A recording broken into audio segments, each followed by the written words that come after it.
Man, I was just thinking about when I first came to D.C., to Washington, D.C. It was 1977. Of course, I grew up in Detroit, born and raised in Detroit. Detroit! And, but when I came here, man, I was so excited, first of all, you know, coming to a new radio station, to a new city. First time I ever did that. I was 22 years old. And I remember three things in particular that when I got here, first of all, when I first saw a sign that said Rock Creek Park, that tripped me out. Because, you know, we were jamming to Rock Creek Park by the Blackbirds in Detroit, but I never knew that it was an actual park. I thought it was just a song. So that tripped me out. Then I remember seeing the sign that said Chevy Chase. I was like, damn, how big is Chevy Chase here? You know, the actor. That's all I knew about Chevy Chase. I never knew there was a city called Chevy Chase. And so that was funny. But the third thing was just all the black people that were in D.C., man. You know, and it's not like I'm coming from Boston. You know, I'm coming from Detroit. You know, still, man, it was so many black people here. I said, man, this is truly Chocolate City. You know, of course, we played Parliament Chocolate City in Detroit.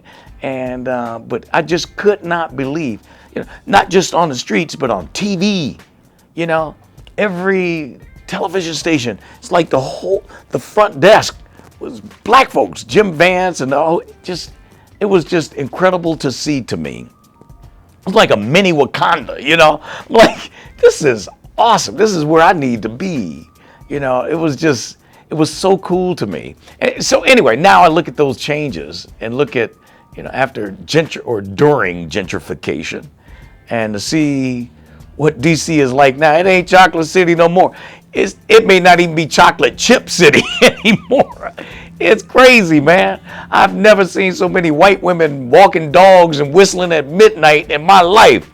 Ain't got a care in the world. It's crazy, and that's happening all across the country, you know, where you see that, you know, and I'm cool with it, you know. Well, I'm cool with it for the most part, yeah, because, you know, it's like Frankie Beverly says, we are one, you know, so I love that. It should always be that. I love all people together, you know, but I miss the flavor of what old DC was, you know. It was just something different, you know, and when I do have a problem with it is when, you know, you get like this one story that a lot of people know about, especially in DC, if not around the country, but you know, white people walking their dogs on Howard University's campus and, you know, treating it like it's a dog park. You know, they're like, this is hallowed ground to us, you know. And then you had this one particular guy who suggested that they move the university.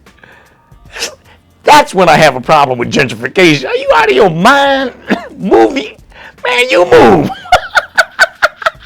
You know, that's their privilege, man, you know, and that's when I have a problem with it. But for the most part, you know, it's cool. Times change, you know, and I get that. Again, we should all be together. But, you know, I guess that's the nuts in the chocolate chip cookie. So, anyway, I just thought I would just share some memories on what I felt, you know, coming to D.C. Wow, that's 42 years ago now. Wow. God, that's a long time. You know, but I love D.C.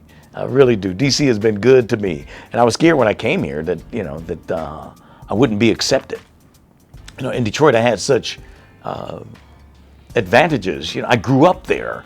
You know, I've been on radio since I was 15. So people watch me grow up. They remember when I had to take off from my show to go to my prom, you know, all that kind of stuff, you know. And I didn't have that same advantage when I came here to D.C.